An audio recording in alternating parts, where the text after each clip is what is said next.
Welcome back. Welcome to App Coders. Today we will going to learn different architectures used in the iOS applications.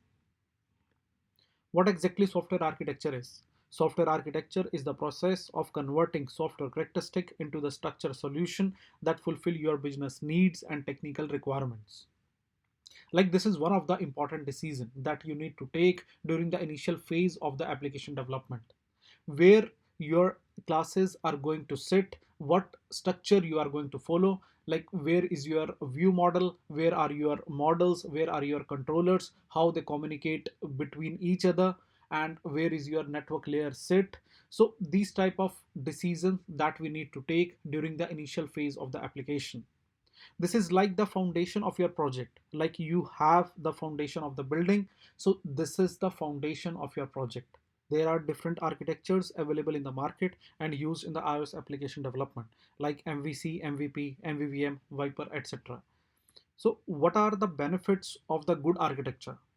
Like it helps us to establish the clean language to understand where in each kind of responsibility within your feature, like you are developing an application within a team, and so like if someone joins new to the team, so it helps them to understand so what architecture, what classes have you have used in your application, make your project maintainable for long run.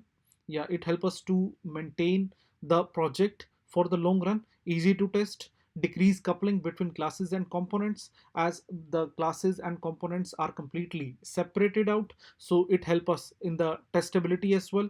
So separate UI from the business rules, it is easy to scale and easy to identify problems within the code.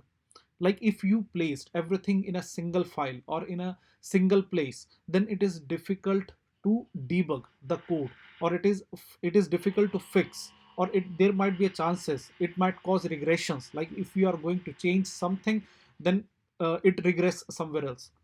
So these are the benefits of the good architecture, like the and we need to follow the good architecture in the applications. Now we are going to learn the different types of architectures in the iOS application. So the first we have is the MVC. So MVC stands for model, view, and the controller. So model, you can think of it as a data layer.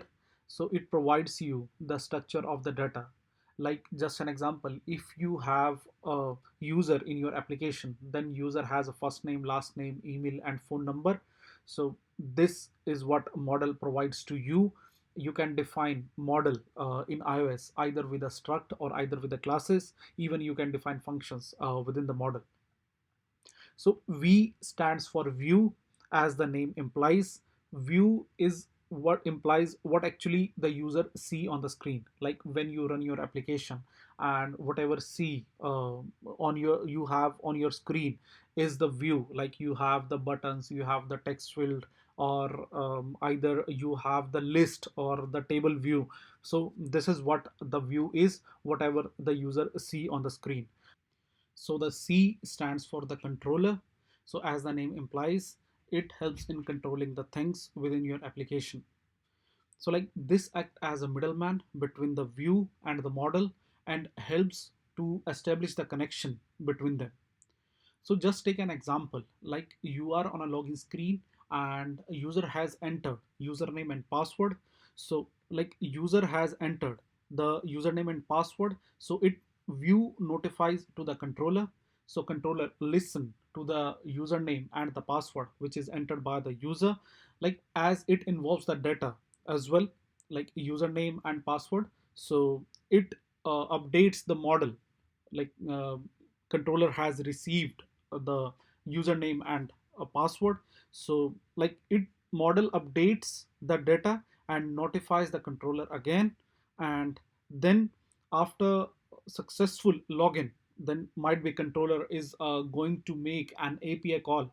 Like then when we receive the response from the server, the login successful, then controller notifies the view again, then login successful and move to the next screen.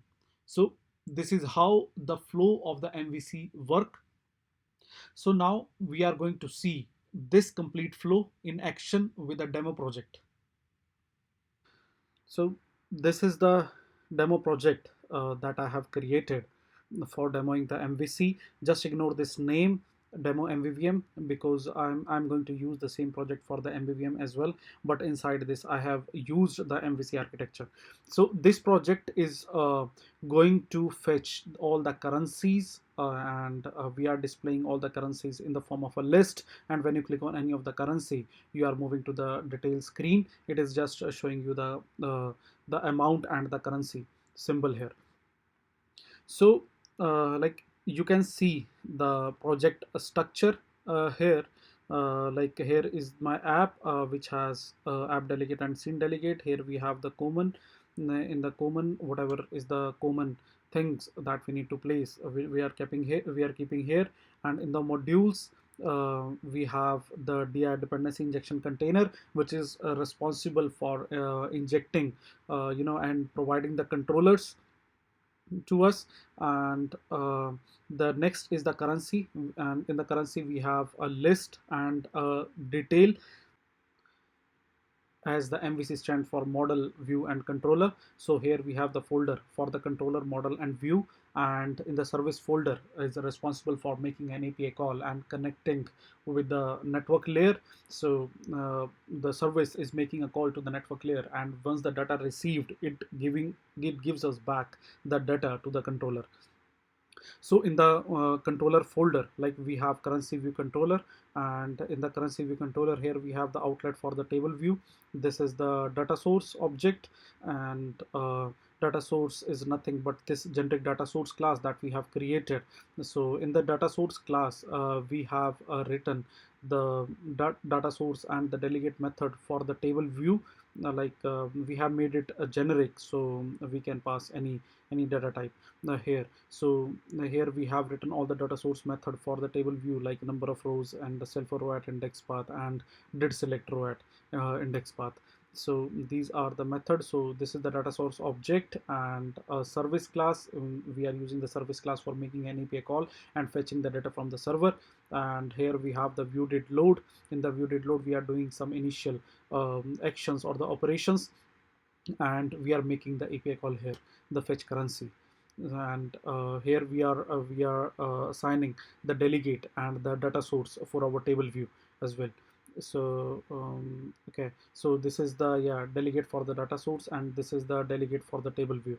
And next we are making the API call for the fetch currency. So, and with the service object, we have made an API call here, and once we receive the success, so we are updating our data source, like we receive the data from the server, and we are reloading our table here as well. And in case of the error, we are displaying the alert in the controller. And this we have created an extension of this class, and whenever the cell click, so we are navigating to our detail page from here and passing our rate object to the detail screen to display the data. And next we have the model. You can see the model here is responsible for just holding the structure of the data. And here we have the currency, which is again a structure that we have used in our application. And in the view we have the cell. In the cell, we have created the outlet, the currency rate, where we are displaying our data, and the currency label, where we are displaying the currency name. We are passing currency rate model to the cell class. Cell is the view for us. Here the storyboard and the cell both are view for us. So in the controller class, we have seen controller is responsible for making the service API call and for loading the data through the data source. So we can see here, with the fetch currencies method, we are making the API call, loading, passing the data to our data source class, and reloading the table view. And even we are handling the actions that we have. If there is any buttons or the text field on the view, then controller is also handling all the actions, button actions, displaying the alert, and even making the new routing to the new screen. So these are all complete responsibilities for the controller class here. So now move next to our slide. So these are some of the hidden complexities for the MVC. So like might be you have heard the joke MVC stands for the massive view controller instead of the model view controller. Like our view controller is getting messy because it has a lot of responsibilities. Because somewhere we need to keep our logic and the business logic, and so we need to find some place. So because in the model is just responsible for the data structure, and view is just for the user interactions or whatever the user see on the screen. So where we kept our business logic and the other stuff, so we have only the controller for us at this place. So there is no separation of concerns, like as we are mixing up all the like business logic, user interaction, all the things like that we need to do within the controller, even the API service call. So we are there is no clear separation of concerns within the MVC. So it is difficult to test the modules, like if everything is at a single place, so obviously it is difficult to test as well.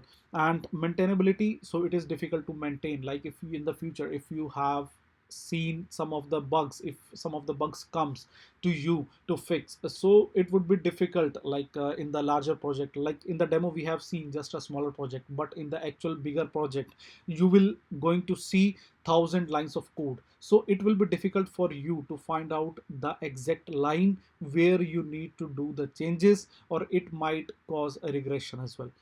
Apart from this, there are other hidden complexities as well.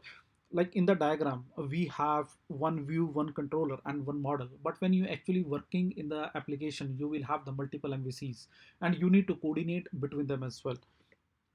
So uh, like the first thing is the vertical information flow. However, it is clearly not stated anywhere, but somewhere we have the vertical information flow between the model and the controller, and sometimes the model is storing the reference of the controller as well.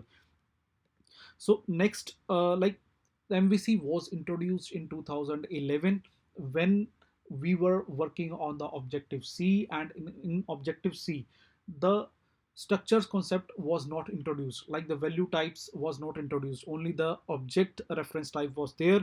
So model were used to share between the controllers.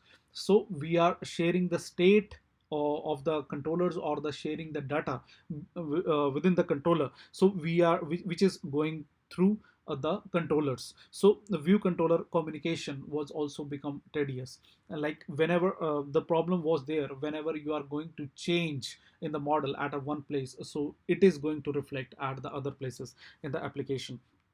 So these are all the complexities for the MVC. So to overcome those complexities, so we have the other architectures in place. So firstly, let's see how the MVC is different from MVP.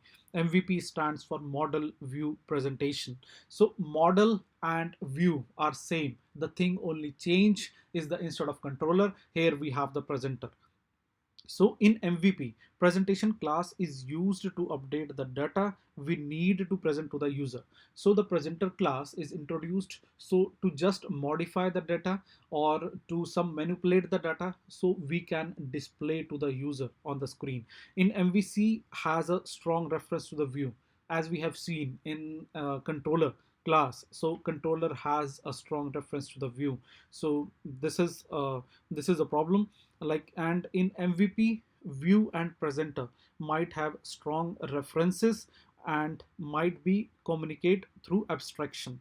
In MVP, also there is a means disadvantage, like view and presenter might have strong references, and even you know presenter can communicate to the view through abstraction layer, like we can use protocols and to communicate between the view and the presenter.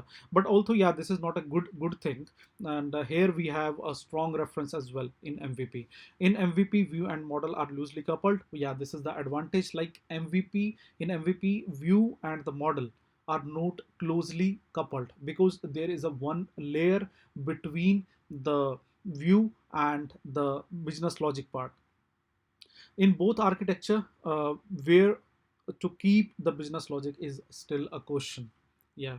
So in MVP, and like we have seen in the MVC, we are keeping the business logic mostly in our controller classes, and where and even we are using sometimes the model class to keep our logic. And here in MVP, so there is no specific place defined to keep the business logic, because the presentation is only used for presenting the data or manipulating the data, but still the where to keep the business logic is still the question. So now here comes the next architecture, which is the MVVM, so which is introduced in 2014 by the Microsoft. So here MVVM stands for model, view, and the view model. In MVVM, view and controller are considered as a one layer. The responsibilities of the controller are distributed. So now view and controller are almost dumb. They don't have any such kind of responsibilities like we have in the MVC. So now we need to segregate the responsibilities somewhere, right? So here comes the view model. So in view model, we are putting all the business logic, and the it is the intermediator now between the model and the view. Now here model is holding the data.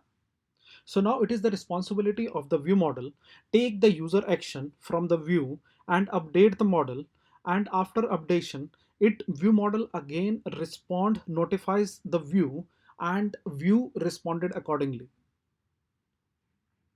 So all the API calls and the business logic, now it's handled care by the view model.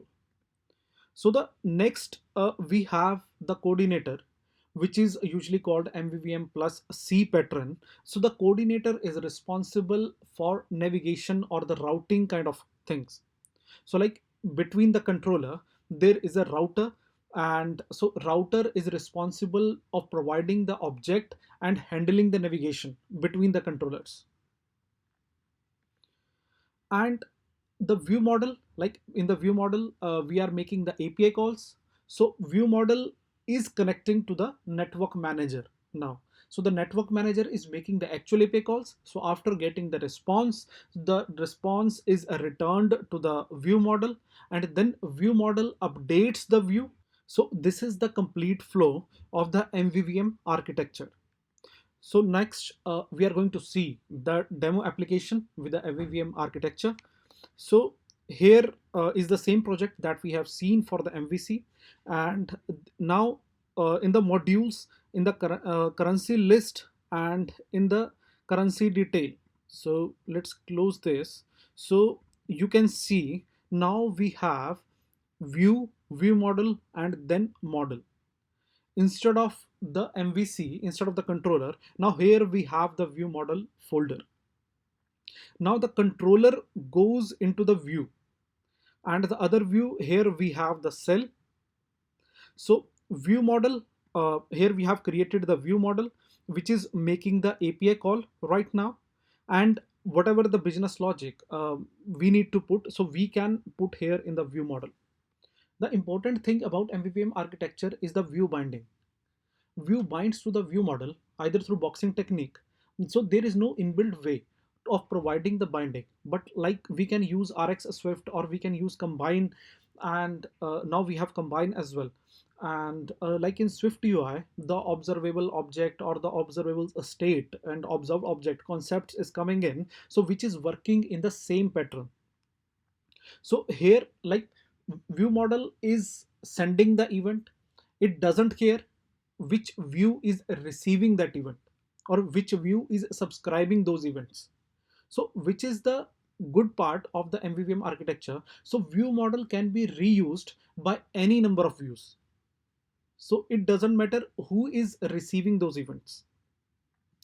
And next here we have the model. So model is the same, like this is the structure which is holding the data, which is used for holding the data actually. So and here we have the data source class. So data source like is responsible for loading the tables and all. So this is the complete structure. Like whenever the view receives the event, so view notifies to the view model.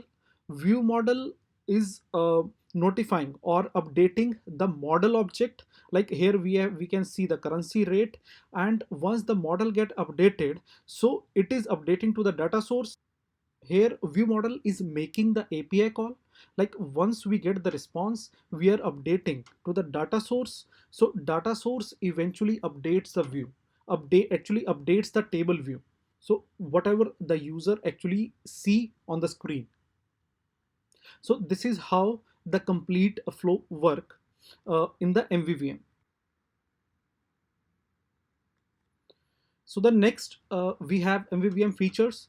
Like it is easier to develop, easier to test, as we are segregating the responsibilities between the view model and the model. So it is easier to test as well. So like view model has that dependencies. Like view model is controlling the state and the behavior of the object. So it is easier to test the view model independently as well. So it is easier to maintain, and there is a clear separation of concerns. But with all the advantages, we have some of the disadvantages of the MVVM. So here, now instead of the view controller, now we can say view model gets massive. So view model has all the responsibilities, or almost most of the responsibilities, the previously in MVC the controller has. So the MVVM overkills when we have a simple user interface. Like we need to create our view classes, we need to create our model classes, and again the view model classes. So for the simple project, we need to create a lot of classes. So it is difficult to debug the data binding as it is declarative. Like in the data binding, so we, like any view can subscribe to the event, to the subscribe to the data. So sometimes it is difficult to figure out which view is subscribing to the view model events. So these are the main I can say disadvantages of the MVVM features. So now to further improve it, so the next we have the VIPER architecture.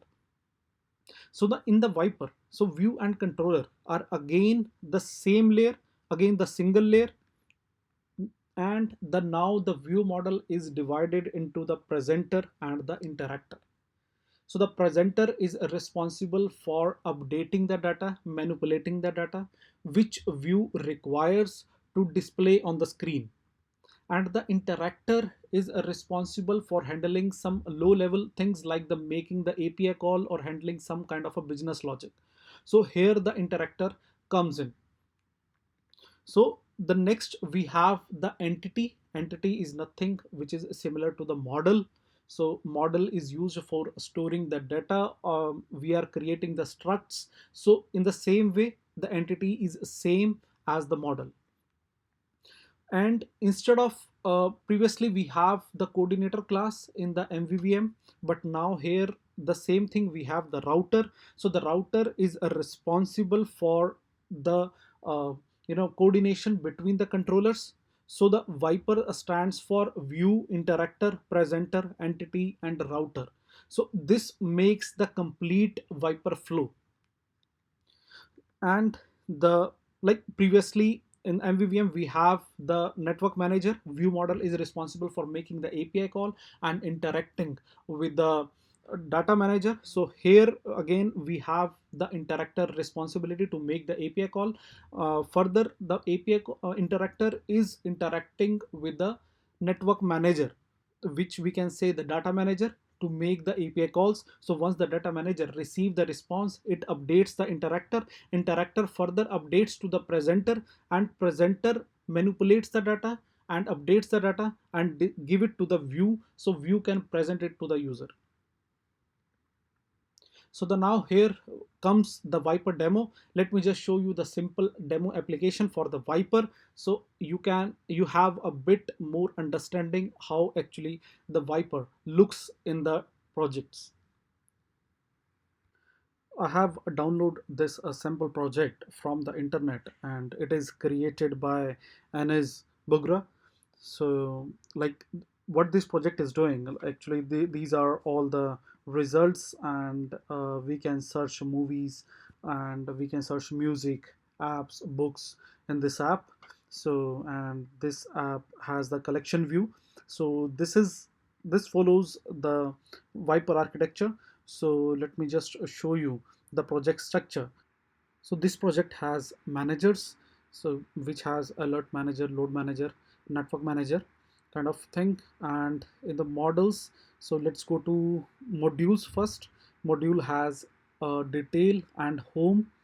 So in the home screen, we can see the project structure. So here we have interactor, presenter, view, entity, router. So these are the main components of the Viper architecture. So the interactor, let's check the interactor.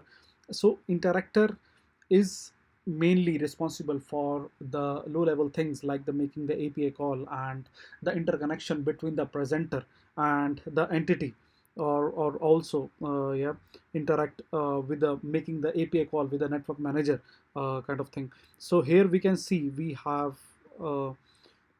repository, model, and alert manager. So these are the things which interactor has. So interactor is making the call to the repository and for searching the items. So once it get the response, then here we are getting the response from the repository output. Here we implemented the repository protocol, and we are getting, once we get the response, we are mapping the response. Otherwise we are making some default values within the response and returning here.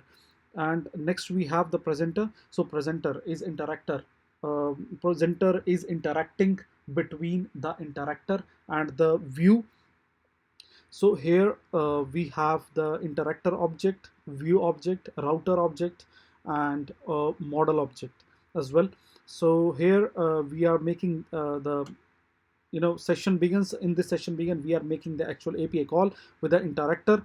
So here in the presenter, we are making the search API call, and whenever the user click on the item, we need to perform some action. We need to navigate to the detail page. We will get this action from the view, like we this home presenter is accepting this protocol. So we are getting this action from the view, and whenever we get the response from the interactor, then we are updating our view as well. So we are updating our view with the help of the protocol. So let's check the view. In this case here we have the view as a home controller. So here we are accepting and implementing the delegate from the presenter, and we are updating the response we are getting from the API and updating the UI. So the view has the presenter object and the data source object, and it is responsible for the UI elements like the segment control collection view, whatever we are able to see on the screen, which is handled by the view. All the user actions, it is responsible for handling all the user actions and pass those user actions to the presenter, and presenter will pass those actions to the interactor will make the API call, and again once the interactor receives the response, then it pass on to the presenter, and presenter pass on to the view to get it displayed. So here we have the builder. So here we are creating the objects, and we have created the home controller object and assign all the dependencies to the controller. And again here we have the entity. Entity is nothing, just a model for handling and storing the data. And here we have the router, which is responsible for the navigation. And here we have the service, so which is interacting with the network manager to make an API call and get the data from the server. So this is the entire structure for the Viper architecture. So these are the features for the Viper architecture. It is easier to test, easier to maintain, and we have created the one more level of separation of the view model. But it has some of the disadvantages, like it is rigid and perspective. Like interactor has its own responsibility and presenter has its own responsibility. So need to create too much of the protocols, like for the communication between the interactor, presenter, view, entity, router. So we need to create a lot of protocols for making the communication between them. And like if you have a big project, so you need to keep the knowledge of the complete flows, so that would be bit tedious. Like in the simple projects also, like you, if you follow the Viper architecture, like in the simple projects, you need to create the entire structure like you need to create interactor and you need to create presenter. So there are a lot of classes which you need to create to maintain the consistency of throughout the project. So these are some of the disadvantages for the Viper architecture. So according to you, which architecture is best? So this is question for you, like just think about it. But in my perspective, none of the architecture is best, even though the architectures are good. But still our main goal should be not to stick to a specific architecture. Our main goal should be to to achieve the scalability, maintainability, extendability and testability within the project, so which can be achieved through any of the architecture. Like if you started with one of the architecture, you can interconvert the architecture at a later stage, although that would be a costlier and also time consuming for you. But I can say your main goal should be to achieve the testability, maintainability, extendability of the project, and it should be easy to maintain, so which can be achieved through any of the architecture. So guys, that's it for the today's video. Hope you learn something new today. If you like the video, please like, subscribe and comment on the channel. So see you in the next video. Thank you.